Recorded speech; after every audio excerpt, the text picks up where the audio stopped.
Avstraliya cənub yarımkürəsində yerləşən bir ada ölkəsidir. Heç bir yerlə quru sərhədi yoxdur. Dünyanın ən böyük adası və sahəsinə görə dünyanın ən böyük 6-cı ölkəsidir. Təsəvvür eləyin ki, Amerika ilə demək olar ki, eyni sahəyə malikdir, amma Amerikanın 300 milyondan çox əhalisi olduğu halda Avstraliyada cəmi 25 milyon insan yaşayır. Eyni zamanda İndoneziya, Papua, Yeni Qvineya və Yeni Zelandiya kimi ölkələrlə qonşudur.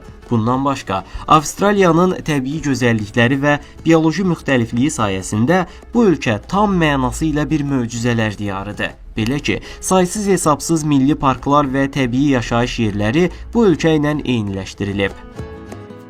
Avstraliyanın paytaxtı çoxlarının düşündüyü kimi Sidney və Melbourne deyil, Canberra şəhəridir. Lakin Sidney üçün Avstraliyanın ən məşhur və ən böyük şəhəri demək olar.